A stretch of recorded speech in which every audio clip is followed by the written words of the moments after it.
Assalamualaikum warahmatullahi wabarakatuh.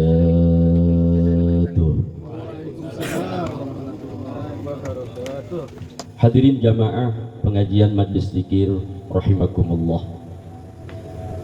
Tiap-tiap datang bulan Rabiul Awal, seluruh umat Islam di dunia ini semua melaksanakan, mengadakan peringatan yang namanya Maulid Nabi, kelahiran, mengingatkan kelahiran Nabi kita Muhammad sallallahu alaihi wasallam. Itu semua di alam dunia ini umat Islam, setiap negara muslim ya, ahli sunnah wal jamaah pasti melaksanakan atau mengadakan perayaan Maulid Nabi Muhammad sallallahu alaihi wasallam dengan digabungkan dengan tradisi adat istiadat masing-masing daerah. Itu semua umat Islam pasti melaksanakan yang namanya Maulid Nabi. Terkecuali orang yang tidak melaksanakan Maulid Nabi, orangnya orang Islam tapi membid'ah-bid'ahkan yang namanya Maulid Nabi, mengharam-haramkan yang namanya Maulid Nabi, orangnya orang Islam. Nah, itu adalah biasa disebut orang Wahabi ya. Orang Islam tapi mengharamkan perayaan Maulid Nabi. Itu rombongan atau aliran Muslim, aliran Wahabi, sama Islam. Ya, cuman dia tidak pakai Maulid Nabi, bahkan mengharamkan juga untuk golongannya. Jangan istilah kita yang melaksanakan ahli sunnah wal jamaah ini dibid'ah-bid'ahkan, jangan ya, jangan. Ini kan masalah khilafiyah doang, masalah furu'iyah, masalah khilafiyah.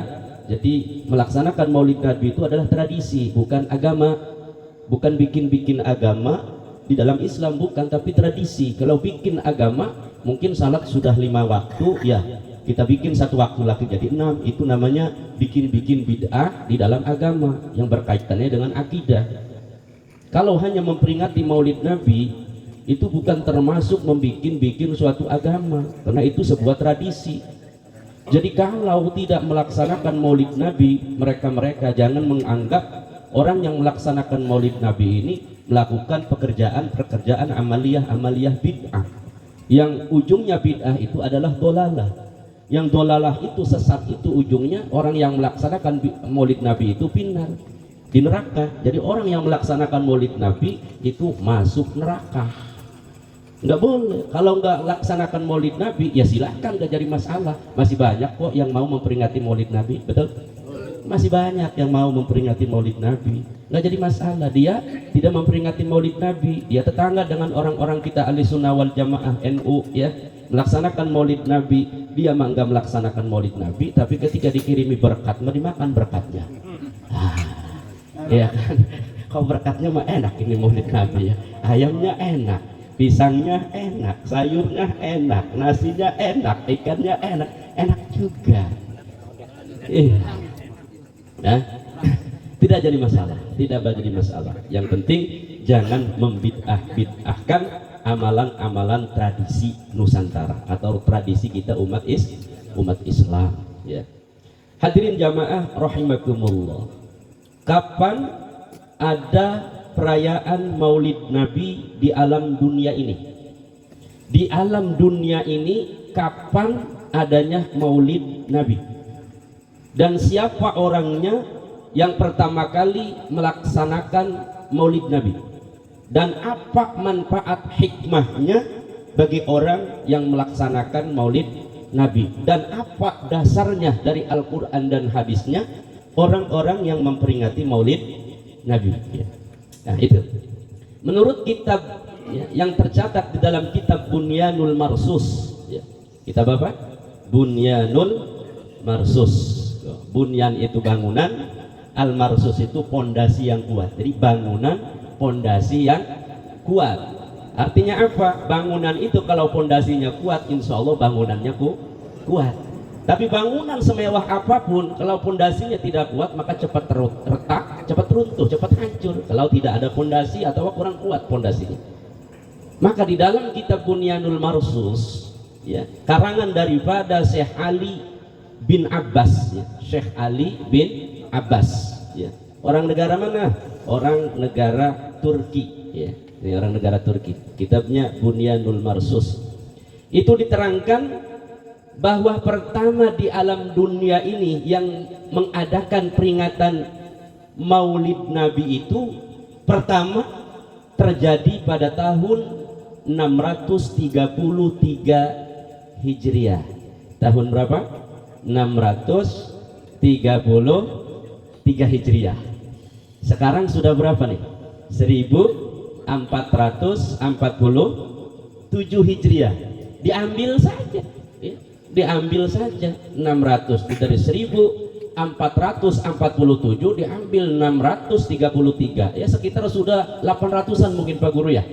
814 Hijriahan. Coba ketik coba. Ya, sekitar 14 tahun Hijriah. Luar biasa. 8 abad. Dan terjadi nggak 633 itu berarti abad ke-7 ya. Abad ke-7 Hijriah. Itu secara ilmiah. Biar paham kita, biar tahu kita sejarah pertama adanya Maulid Nabi di alam dunia ini, ya, yaitu pada abad ke-7 atau 633 Hijriah. Siapa orangnya? Tahunnya sudah tahu. Tahunnya sudah tahu. Siapa orangnya yang pertama melaksanakan atau mengadakan Maulid Nabi tersebut? Kok berani amat? Ya, bukan orang bodoh, bukan orang awam, tetapi itu orang disebutnya adalah Al-Malik Al-Adil Al-Alim. Jadi seorang raja, ya, Al-Malik itu seorang raja atau presiden, dan bukan bandrek-bandrek orang, presiden itu atau raja. Yang melaksanakan itu adalah seorang raja. Sudah raja Al-Adil, orangnya sangat bijaksana, sangat adil orangnya. Sudah adil, Al-Alim, orangnya sangat-sangat alim, sangat-sangat penuh keilmuan. Itu Al-Alim. Siapa namanya?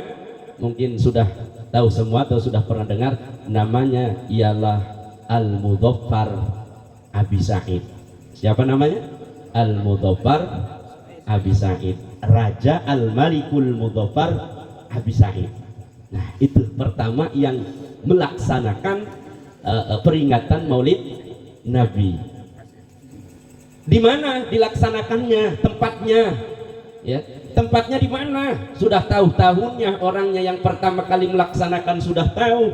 Tempatnya di mana? Negara apa? Tempatnya Malik Al-Mudhaffar adalah di daerah Al-Irbili. Al-Irbil. Tahu Al-Irbil? Cari di peta dunia. Yang kuno-kuno, Al-Irbil. Al-Irbil itu dulu itu masih bagian daripada kerajaan atau daerah Turki, ya. Turki jadi. Negara Turki. Al-Irbil itu daerah negara Turki, negara Turki aja Al-Irbil. Tahu kabupaten, tahu provinsi, ya. Pokoknya masuk wilayah Turki. Tahu sekarang apakah masuk wilayah Irak, ya. Karena berdekatan Turki itu dengan Irak. Nah, di negara Turki, seorang raja melaksanakan Maulid Nabi pada tahun 633 Hijriah di negara Turki atau Al-Irbili. Karena seorang raja, ya, ini persiapannya matang. Bahkan sebelum melaksanakan peringatan Maulid Nabi secara besar-besaran, itu sudah rencananya sudah lama direncanakan, yaitu direncanakan sebagaimana dalam kitab Bunyanul Marsus, itu direncanakan pada tahun 604 Hijriah. Direncanakannya pada tahun 604 Hijriah, tapi terjadinya pelaksanaan Maulid Nabi baru 633 Hijriah. Jadi sekitar 29 tahun itu. Ya, Pak ya. Sekitar 29 tahun perencanaan untuk melaksanakan peringatan Maulid Nabi.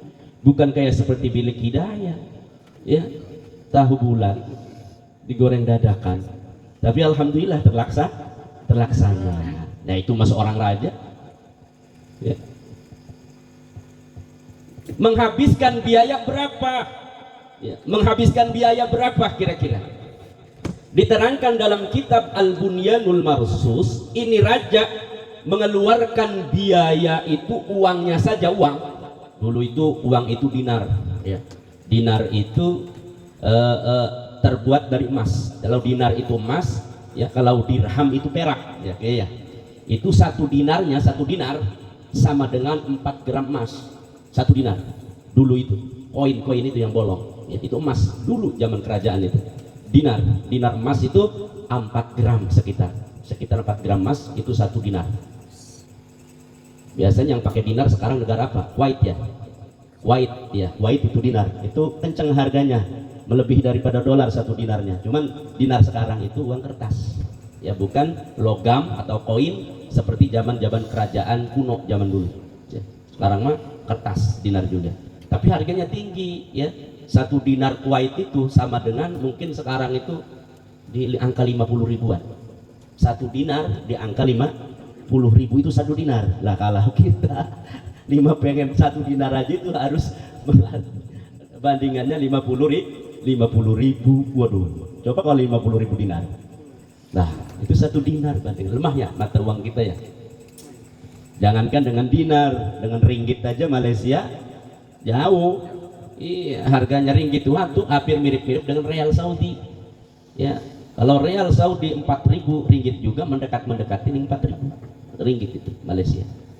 Nah, ini Raja Malik Al-Mudhaffar ini karena seorang raja tentu ialah mempunyai dan dibiayai oleh negara. Maulid nabinya itu dibiayai oleh negara, sudah tentu uangnya banyak. Dinarnya ini, dinar menghabiskan 300.000 dinar. Salah sumi'ati alaf dinar, ya, 300.000 dinar. Bayang emas itu berapa timbang itu kira-kira? Orang 1 gram aja, satu dinar aja 4 gram, apalagi itu 300.000 dinar dikali 4 aja. Ya, itu dinarnya berapa triliun mungkin kalau sekarang, ya. Berapa ratus triliun itu menghabiskan dana untuk memperingati Maulid Nabi. Motong kambingnya Bang Jack itu kagak tanggung-tanggung, itu raja buat Maulid Nabi. Berapa motong kambingnya? Khamsina alaf kibasa, ya, 50.000 kambing dipotong, bukan 1.000, 50.000. Habis kambing sederet Tangerang itu habis 50.000. Ayamnya yang dipotong, ya, dajajah ayamnya yang dipotong itu ialah 10.000 ayam. 10.000 ayam. Kuda yang dipotong itu, daging kuda itu dipotong sekitar 100 kuda. Itu dagingnya. Jadi dagingnya bukan daging sapi dulu. Kuda. Ya, kuda. Lah halal kalau kuda mah, ya, daging kuda itu halal. Cuman kalau di kita itu enggak kaprah doang, ya. Makan daging kuda enggak kaprah, sehingga buat korban juga korban, ya, ya tidak boleh karena tidak galib sekalipun sikilnya 4, ya, kakinya 4 sekalipun tidak galib. Tapi dagingnya halal. Itu jarang, ya, kuda halal dagingnya. Jadi 100 kuda itu dipotong. Nah, berapa hari pelaksanaannya Maulid Nabi yang diadakan oleh seorang raja Al-Malikul Mudhaffar Abi Sa'id? Ya, tentu bukan 1-2 hari, tetapi dilaksanakan selama 7 hari 7 malam. Wow, 7 hari 7 malam. Jadi bebas, masyarakat baik yang miskin, anak kecil, seluruh silahkan dibebaskan untuk makan sekenyang-kenyangnya. Jadi 1 minggu itu nggak usah masak lagi. Ngirit, yang punya anak 11 itu ngirit, itu suruh makan aja tuh di Maulid Nabinya Abi Sa'id Al-Mudhaffar itu. 7 hari 7 malam. Ngundang siapa? Seluruh tokoh-tokoh ulama-ulama di negara tersebut, Al-Irbili, negara Irbil tersebut, itu semua dikumpulkan, diselawati, dikasih uang, suruh baca Quran, suruh baca berjanji, ya, diselawati, suruh makan, nanti dikasih pulangnya oleh-oleh orang raja. Iya, 7 hari 7 malam. Jangan hiburan saja yang melaksanakan hiburan 7 hari 7 malam. Jadi Maulid Nabi dilaksanakan 7 hari 7 malam. Ini stres nih orang Wahabi mikirinnya. Ya kalau bid'ah haramin ya beri serombongannya saja, jangan mengharamin bagi kita orang NU yang melaksanakan mengadakan peringatan Maulid Nabi. Tidak boleh, nggak boleh begitu ya. Hadirin jamaah rahimakumullah. Ya. Dasarnya apa sih melaksanakan Maulid Nabi itu? Dasarnya itu adalah suatu syukur. Itu. Dasarnya itu satu syukur, kedua cinta. Syukur apa? Syukur atas dilahirkannya Nabi kita Muhammad sallallahu alaihi wasallam. Karena dilahirkannya Nabi Muhammad ini adalah menjadi rahmat bagi semua semesta alam. Wa ma arsalnaka illa rahmatan lil alamin. Nah itu kan syukur. Kita bersyukur atas dilahirkannya kanjeng Nabi. Karena Allah mual bakal tidak akan menciptakan langit 7 lapis langit kalau Nabi tidak diciptakan di alam dunia. Tidak dilahirkan di alam dunia, Allah tidak akan menciptakan yang namanya langit. Allah tidak menciptakan yang namanya surga dan neraka. Allah tidak akan menciptakan yang namanya bulan maupun matahari. Allah tidak menciptakan yang namanya bumi yang kita pijak ini yang begitu luas, masyrik maghrib, dan juga isi-isinya seperti kita manusia, bangsa manusia, jin dan lain sebagainya. Kalau Allah tidak menciptakan Nabi kita Muhammad sallallahu alaihi wasallam, laulaka ma khalaqtul aflaq. Kalaulah bukan karena engkau Muhammad, aku tidak akan ciptakan al-aflaq, cakrawala, bumi, langit dan isi-isinya. Apakah tidak boleh kita untuk mengungkapkan bentuk syukur kita dengan memperingati Maulid Nabi? Ya tentu boleh. Ya boleh.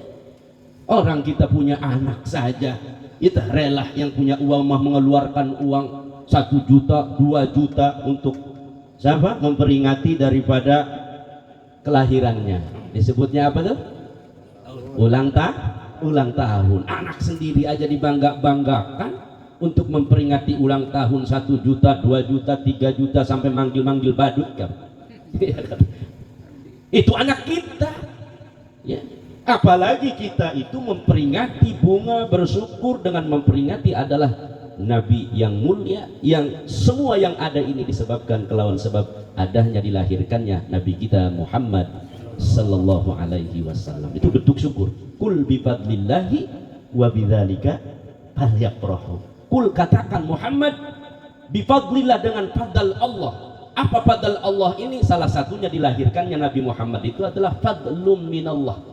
Fabidzalika, maka oleh karena itu falyafrahu, maka kita harus bunga, senang untuk menyalurkan kebungahan kita, kesenangan kita, yaitu dengan melaksanakan salah satunya peringatan Maulid Nabi Muhammad sallallahu alaihi wasallam. Ya. Terus hadirin rahimakumullah, yang kedua adalah bentuk cinta. Ya, memperingati Maulid Nabi itu bentuk cinta kita kepada Nabi Muhammad. Apakah tidak boleh kita mencintai Nabi Muhammad? Ya orang lain kita disuruh semua. Qul in kuntum tuhibbunallah fattabi'uni yuhibbukumullahu wa yaghfir lakum dzunubakum. Man ahabbani kana ma'i fil jannah. Banyak hadis-hadis, barang siapa yang mencintaiku, kata Nabi, kana ma'i fil jannah, maka orang tersebut akan bersamaku di dalam surga. Amin ya Allah ya Rabbal. Dan bentuk cinta itu kita ungkapkan dengan perayaan Maulid Nabi Muhammad sallallahu alaihi wasallam. Jangan coba-coba membid'ah-bid'ahkan kita, ya ahli sunnah wal jamaah ataupun orang NU yang cinta kepada Nabi dengan memperingati Maulid Nabi Muhammad sallallahu alaihi wasallam. Hadirin jamaah rahimakumullah, apakah ada hikmahnya? Ya. Kalau orang memperingati Maulid Nabi, ya jelas ada. Ya. Ada sejarah, yaitu pamannya Nabi Muhammad, ya, yang namanya Abu Lahab. Abu Lahab ini diriwayatkan dalam kitab Muslim sahih hadisnya, yang meriwayatkan adalah Sayyid Ibnu Abbas, ya. Sayyid Al-Abbas, ya. Al-Abbas ini pamannya Rasulullah Shallallahu alaihi wasallam. Abu Lahab juga pamannya, karena Abu Lahab itu bin Abdul Muthalib, ya. Abdullah juga orang tuanya Nabi kita Muhammad bin Abdul Muthalib. Abbas juga yaitu anaknya ke Abdul Muthalib. Ada yang tahu berapa anaknya Abdul Muthalib yang laki-laki? Ada yang tahu? 7 ya. Kalau tidak salah itu 7 yang laki-laki, yang perempuan itu 5. Jadi anaknya ada 12 ya. Yang 7 laki-laki. Siapa yang 7 laki-laki? Yang paling tua itu Al Haris ya, bin Abdul Muthalib. Yang kedua adalah Abu Lahab ya. Yang kedua adalah nama aslinya itu adalah Abdul Uzza ya. Panggilannya Abu Lahab. Karena lahab-lahab itu ibarat api itu muntab-muntab, atau bahasa Jawa ngebudar-budar. Bahasa Jawa murab-murab, itu lahab. Artinya apa? Orangnya emosi, juara. Jadi ketika dia marah itu maka terlihat dari wajahnya juga merah. Orang marah banget itu Abu Lahab. Iya, maka julukannya Abu Lahab ya, bapak pemarah. Nama aslinya siapa? Abdul Uzza nama aslinya itu ya. Kedua, ketiga yaitu Abi Thalib ya. Abi Thalib bin Abdul Muthalib. Ini anak yang ketiga. Yang keempat, anaknya ke Abdul Muthalib itu ialah Zubair. Masih paman-paman Rasulullah semua ini.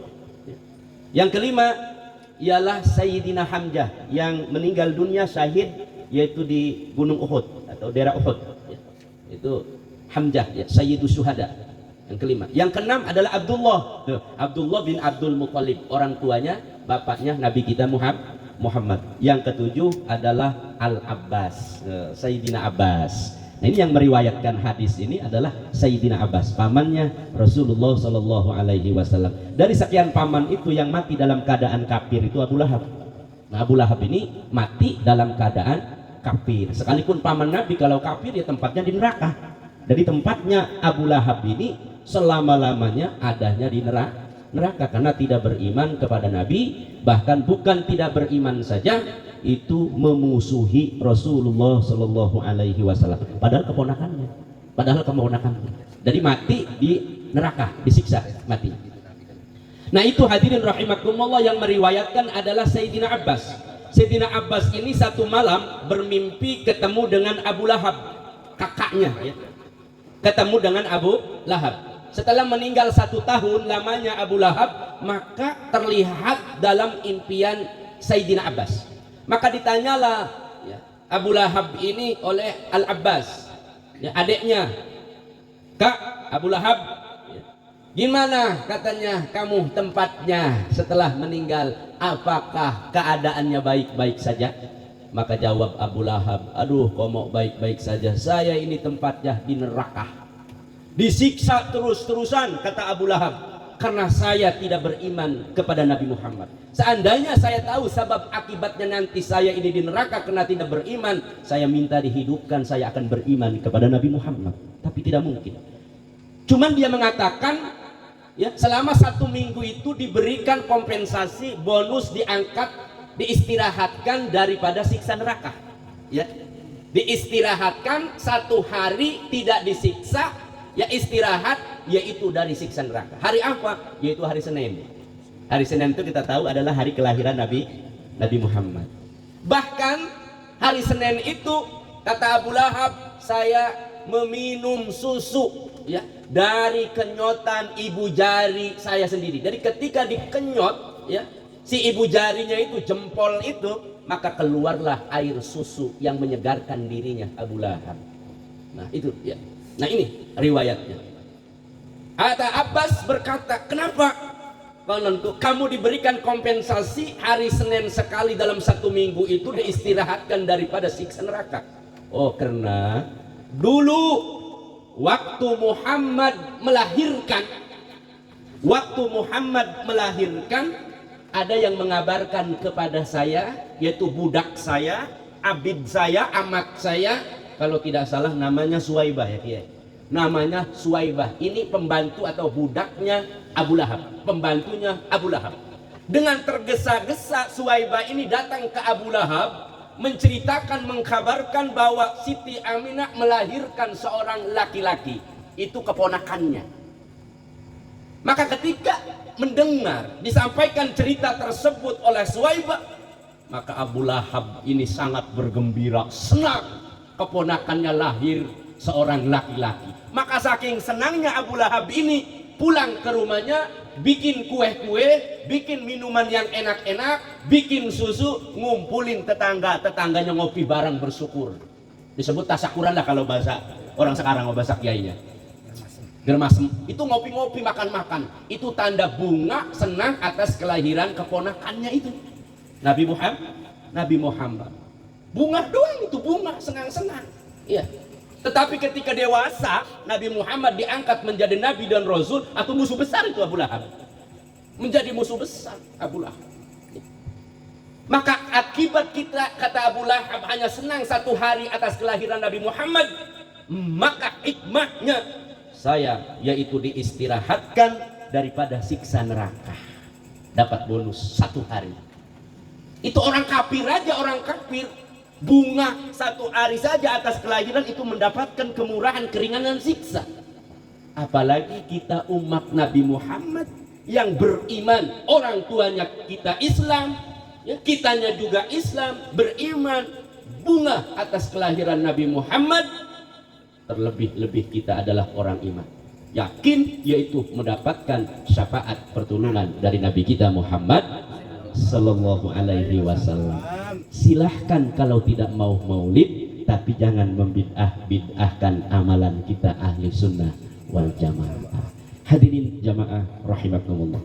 Inilah mungkin sekelumit ya, karena ada yang request untuk mengkanter. Sebenarnya banyak yang mengkanter ulama-ulama yang terbaik juga.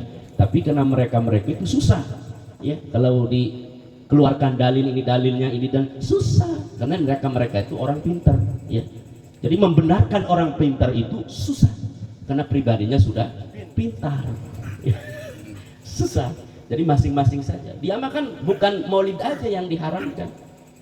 Kita juga habis salat 5 waktu, kita kan bersalam-salaman tuh. Itu bid'ah, tidak boleh. Dari mana sumber hadisnya? Maka jangan kasih hadis, susah, nggak mau nerima. Menanya pakainya pakai logika. Boleh, yang tidak boleh itu habis sholat jotos-jotosan. Nah itu begitu aja. Habis sholat jotosan. Iya. Maca Yasin di kuburan, bid'ah. Ya. Boleh kalau dikasih dalil nih hadisnya nih. Susah karena mereka orang pinter, ya boleh, maka pakai logika aja. Yang nggak boleh itu orang lagi mati Yasin dikubur, betul? Iya kan? Yang nggak boleh itu orang mati Yasin dikubur. Wah, katanya orang ketika dilelandak mayit, yaitu di kuburannya itu kan kita orang biasa itu kan biasa pakai adan ya. Pakai adat. Dari mana sumbernya kata mereka? Bid'ah itu. Susah kalau diberi keterangan hadisnya, pakai kita logika aja. Boleh. Yang tidak boleh itu orang adan dikubur. Betul? Banyak hadis keterangan. Tapi sekalipun diterangkan juga susah karena pendiriannya sudah begitu. Ya. Kalau kita mah tidak istilahnya mengkafir-kafirkan mereka. Tapi mereka ini kalau tidak sesuai amalannya dengan mereka, itu mengkafir-kafirkan kita. Ini parah ya. Termasuk salah satunya adalah orang yang melaksanakan maulid Nabi itu bid'ah, bikin perkara baru di dalam agama. Saya juga tidak meyakini itu agama, tapi tradisi kita umat Islam untuk mengungkapkan bentuk syukur kita atas kelahiran Nabi Muhammad. Kan begitu. Kalau mau bikin agama yang baru itu udah salat 5 waktu, kita kasih 2 waktu lagi sampai 7 waktu, itu barunya bid'ah, ya, dan lain sebagainya. Banyak hadirin rahimakumullah. Nah, inilah yang mungkin bisa saya sampaikan, ya. Mudah-mudahan ada manfaatnya untuk saya dan untuk semua yang hadir. Mohon maaf atas segala kekurangan. Hadanallah wa iyyakum ajmain wal afwa minkum. Wassalamualaikum warahmatullahi wabarakatuh.